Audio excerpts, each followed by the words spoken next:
लोकसभा और राज्यसभा से पास होने के बाद अब वक्फ संशोधन कानून देश में लागू कर दिया गया है, लेकिन वक्फ कानून के विरोध की आग अब बुझने का नाम नहीं ले रही है।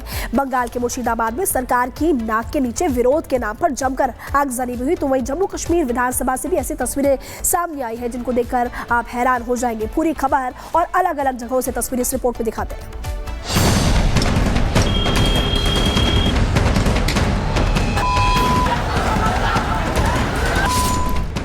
देश भर में वक्फ कानून लागू हो गया। वक्फ बोर्ड की माफियागिरी अब नहीं चलेगी। वक्फ कानून लागू होने के बाद सियासत चरम पर है और जहरीली सियासत का अंजाम हिंसा की ये तस्वीरें हैं। ममता सरकार की नाक के नीचे वक्फ कानून के खिलाफ विरोध प्रदर्शन हुआ। प्रदर्शन की आड़ में मकसद था आग लगाना। उपद्रवियों ने पुलिस पर पथराव किया, पुलिस की गाड़ी को फूंक दिया। मुर्शिदाबाद में उपद्रवियों का तांडव देखिए। दिन दहाड़े सड़कों पर विरोध प्रदर्शन के नाम पर अराजकता का खुल्लम खुल्ला नाच हो रहा है। उपद्रवियों ने बंगाल पुलिस पर हमला बोल दिया। शाहीन बाग मॉडल की तर्ज पर बंगाल में आखिर उपद्रवियों को किसने शह दी? रामनवमी पर शोभा यात्रा के दौरान लगे हजारों पुलिसकर्मी सो गए थे। बीजेपी ने ममता सरकार पर निशाना साधा। ममता सरकार पर दंगाइयों को शह देने के आरोप लगाते हुए बीजेपी नेता अमित मालवीय ने कहा, मुस्लिम भीड़ मुर्शिदाबाद की सड़कों पर उतर आए और खुलेआम वक्फ अधिनियम के विरोध में संविधान की अवहेलना करने का आह्वान कर रही है। पश्चिम बंगाल की गृह मंत्री ममता बनर्जी को या तो जाग जाना चाहिए और स्थिति नियंत्रित करना चाहिए या इस्तीफा दे देना चाहिए। बहुत हो गया। हिंसा और आगजनी यूं ही नहीं हो जाती। इसके पीछे हाथ होता है भड़काऊ मौलानाओं का, जो धर्म के नाम पर देश का अमन चैन खराब करने से पीछे नहीं हटते। जमीयत उलेमाए हिंद के अध्यक्ष अरशद मदनी ने फिर से मुसलमानों को भड़काया है और कहा है, ये कानून ऐसे समय में लाया गया जब पूरे देश में मुसलमानों के खिलाफ नफरत की आंधी चल रही है। ऐसे में अगर संवैधानिक कानून भी लागू हो गया तो इन बेलगाम सांप्रदायिक ताकतों को हमारी मस्जिदों, खानकाहों, कब्रिस्तानों और इमामबाड़ों को निशाना बनाने का आधार मिल जाएगा। बंगाल की सड़कों से लेकर जम्मू कश्मीर के सदन तक वक्फ कानून के खिलाफ माहौल बनाया जा रहा है।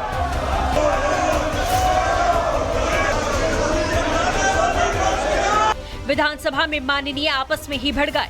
नेशनल कॉन्फ्रेंस के विधायक वक्फ कानून पर बहस की मांग पर अड़ गए। सत्ता पक्ष के विधायकों ने इसे मुस्लिम विरोधी करार दिया तो बीजेपी इस मांग का विरोध करने लगी। दोनों पक्षों में तीखी नोकझोंक हुई। कांग्रेस विधायक इरफान अहमद लोन और भाजपा विधायक सतीश शर्मा के बीच धक्का मुक्की तक हुई। विधेयक के विरोध में लिखे नारों के कागज फाड़ दिए गए। अपनी जगहों पर जाइए।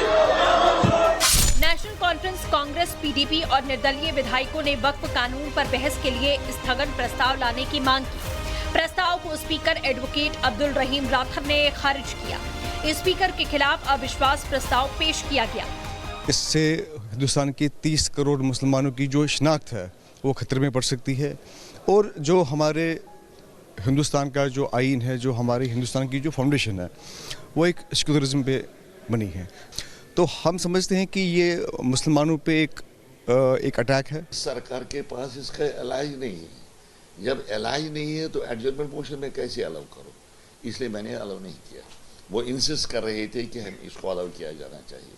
आई सेड कि जो मैंने फैसला दे दिया, मैंने सोच समझ कर दे दिया। बीजेपी लगातार वक्फ कानून के खिलाफ एजेंडे को ध्वस्त करने में लगी हुई है। जिस तरह की हंगामेबाजी देखने को मिल रही है जम्मू कश्मीर विधानसभा में, बहुत ही अफसोसनाक है और दुर्भाग्यपूर्ण है।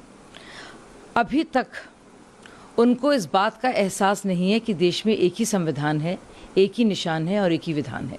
अब वो कानून बन गया तो अब वो देश में लागू होगा, लेकिन जम्मू कश्मीर में जिस तरीके से उस बिल की कॉपी को फाड़ा और जम्मू कश्मीर में हंगामा कर रहे हैं, मतलब एनसी के लोग, पीडीपी के लोग, मतलब भाजपा के विधायकों से हाथापाई कर रहे हैं, तो ये तो हिंसा है, ये तो एक तरह से अनकॉन्स्टिट्यूशनल।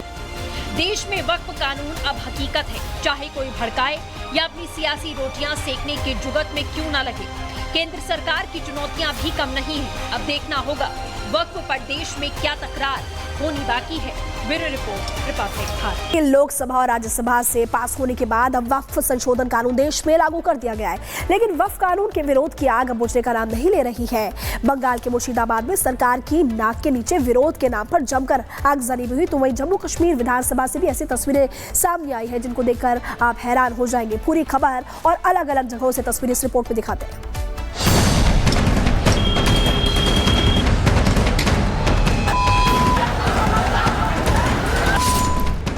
देश भर में वक्फ कानून लागू हो गया। वक्फ बोर्ड की माफियागिरी अब नहीं चलेगी। वक्फ कानून लागू होने के बाद सियासत चरम पर है और जहरीली सियासत का अंजाम हिंसा की ये तस्वीरें हैं। ममता सरकार की नाक के नीचे वक्फ कानून के खिलाफ विरोध प्रदर्शन हुआ।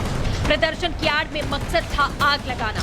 उपद्रवियों ने पुलिस पर पथराव किया, पुलिस की गाड़ी को फूंक दिया। मुर्शिदाबाद में उपद्रवियों का तांडव देखिए। दिन दहाड़े सड़कों पर विरोध प्रदर्शन के नाम पर अराजकता का खुल्लम खुल्ला नाच हो रहा है। उपद्रवियों ने बंगाल पुलिस पर हमला बोल दिया।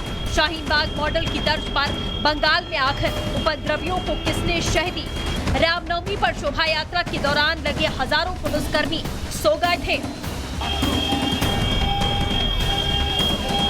बीजेपी ने ममता सरकार पर निशाना साधा। ममता सरकार पर दंगाइयों को शह देने के आरोप लगाते हुए बीजेपी नेता अमित मालवीय ने कहा, मुस्लिम भीड़ मुर्शिदाबाद की सड़कों पर उतर आए और खुलेआम वक्फ अधिनियम के विरोध में संविधान की अवहेलना करने का आह्वान कर रही है। पश्चिम बंगाल की गृह मंत्री ममता बनर्जी को या तो जाग जाना चाहिए और स्थिति नियंत्रित करना चाहिए या इस्तीफा दे देना चाहिए। बहुत हो गया। हिंसा और आगजनी यूं ही नहीं हो जाती। इसके पीछे हाथ होता है भड़काऊ मौलानाओं का, जो धर्म के नाम पर देश का अमन चैन खराब करने से पीछे नहीं हटते। जमीयत उलेमाए हिंद के अध्यक्ष अरशद मदनी ने फिर से मुसलमानों को भड़काया है और कहा है, ये कानून ऐसे समय में लाया गया जब पूरे देश में मुसलमानों के खिलाफ नफरत की आंधी चल रही है। ऐसे में अगर संवैधानिक कानून भी लागू हो गया तो इन बेलगाम सांप्रदायिक ताकतों को हमारी मस्जिदों, खानकाहों, कब्रिस्तानों और इमामबाड़ों को निशाना बनाने का आधार मिल जाएगा। बंगाल की सड़कों से लेकर जम्मू कश्मीर के सदन तक वक्फ कानून के खिलाफ माहौल बनाया जा रहा है।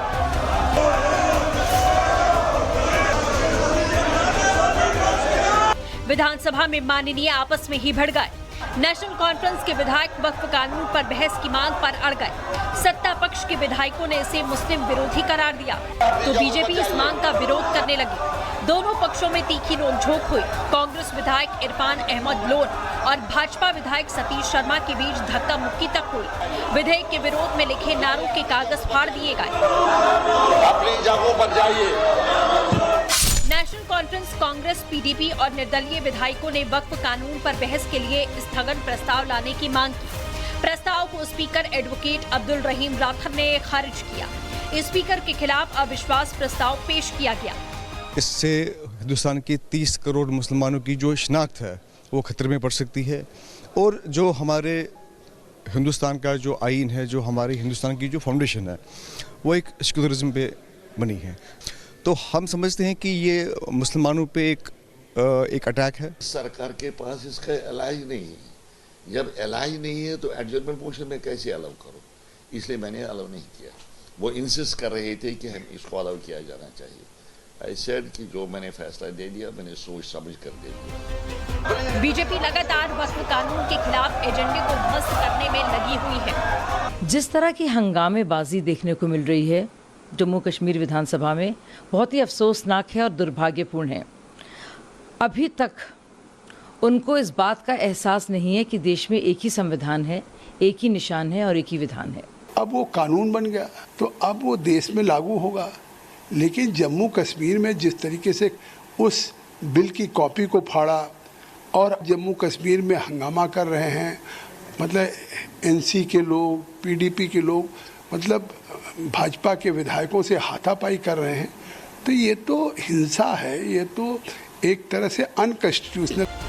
देश में वक्फ कानून अब हकीकत है, चाहे कोई भड़काए या अपनी सियासी रोटियां सेकने के जुगत में क्यों न लगे। केंद्र सरकार की चुनौतियां भी कम नहीं है। अब देखना होगा वक्फ पर देश में क्या तकरार होनी बाकी है? Bureau report, Republic Bharat.